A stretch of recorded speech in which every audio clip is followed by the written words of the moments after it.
প্রিয় ভাইয়েরা, আজকে আমরা এখানে দাঁড়িয়েছিলাম এবং আমরা দাঁড়াতাম শুধুমাত্র কায়েদে ইনকিলাব শহীদ ওসমান হাদির হত্যার বিচারের জন্য, গড়িমসি বন্ধ করে খুনিদের গ্রেপ্তার করার জন্য। কিন্তু আমরা দেখতে পেলাম গোয়েন্দা সংস্থা হাতে চুরি পড়ে আছে, পুলিশ হাতে চুরি পড়ে আছে, সেনাবাহিনী হাতে চুরি পড়ে আছে, র্যাব হাতে চুরি পড়ে আছে। আপনাদের দেখলে আমাদের হাসি পায়, আপনাদের দেখলে আমাদের হাসি পায়, করুণা হয়। এই নির্লজ্জ জীবন নিয়ে আপনারা আসলে কি করবেন? আপনাদের এই নির্লজ্জতা কত দূর? আপনারা একজন খুনিকে এখনো গ্রেপ্তার করতে পারেননি। খুনি কোথায় আছেন তা খুঁজে বের করতে পারেন না। কিন্তু ফেসিবাদকালীন সময় শেখ হাসিনার বিরুদ্ধে সামান্য দু শব্দ করলে মাটির তল থেকে মানুষ বের করে নিয়ে আসতেন, জঙ্গি গাছ খেলে মানুষকে ক্রুশ ফায়ার দিয়ে হত্যা করতেন।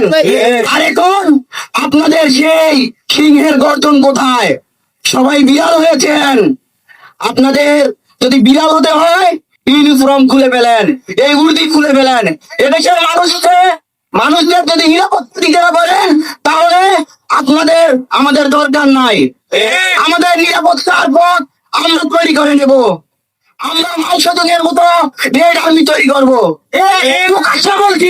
প্রকাশ্যে বলছি রেড আর্মি তৈরি করবো যদি আমাদের নিরাপত্তা দিতে না পারেন। জনাব তারেক রহমান, আপনাকে আর তারিখ দিয়ে বলবো না, শহীদ জিয়ার সন্তান হিসেবে আপনাকে আর ট্রিট করতে চাই না। জনাব তারেক রহমান, ডাবল গেমিং বন্ধ করেন।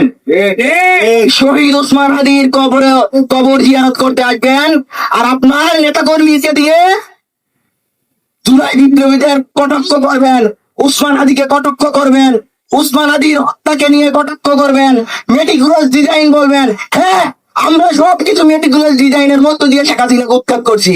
কিন্তু বিগত 16 বছর কি করেছেন আপনারা? শেখ হাসিনার গোলাম হয়েছিলেন, শেখ হাসিনার গোলাম হয়েছিলেন। অস্বীকার করতে পারবেন? বিগত 16 বছর একটা সফল আন্দোলন আপনারা করতে পারেন নাই। আমরা 2018 সালে যখন সড়ক আন্দোলনের মধ্য দিয়ে বিপ্লবের সূচনা করলাম, সেটা 2024 সালে এসে আমরা সফল হয়েছি। আপনারা আওয়ামী লীগের সাথে সমঝোতায় ছিলেন। 2018 নির্বাচন আমরা ভুলে যাই নাই। রাতের নির্বাচনকে আপনারাই বৈধতা দিয়েছিলেন। 6 জন সদস্য আপনারাই সংসদে পাঠিয়েছিলেন, আমরা পাঠাই নাই। প্রতিবাদের সাথে আঘাত করলে আপনারা করেছেন, আমরা করি নাই।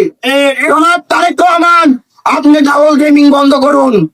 আপনি ফজু পাগলাকে দিয়ে আমাদের কালো শক্তি বলবেন, আর আমাদের রক্তের মধ্য দিয়ে হাসিনার যে গর্বী ছিল, যে পরাধীনতা ছিল, তা ছিঁড়ে আপনি বাংলাদেশে গতকাল আগামীকাল ফিরে আসবেন।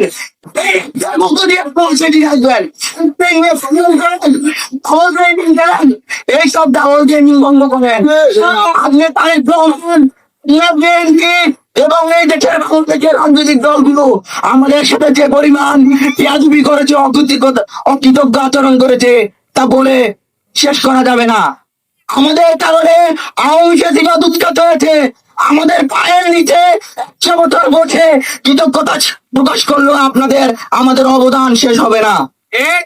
আমাদের নিয়ে ফাইজলামি করেন, ওসমান হাদিকে গিনিপিগ বলেন। হ্যাঁ, আমরা গিনিপিগ, কারণ আমরা গিনিপিগ হলে 2000 মানুষ রক্ত দিত না। আমরা গিনিপিগ হলে আমরা আন্দোলনে নামতাম না, বিরুদ্ধে দাঁড়াতাম না। আমি মেনে নিতাম, আমি ভালো পড়াশোনা করার জন্য বিদেশে চলে যেতাম, ভারত থেকে ফিরে এসে বন্ধুকে সামনে দাঁড়াতাম না। আমরা গিনিপিগ।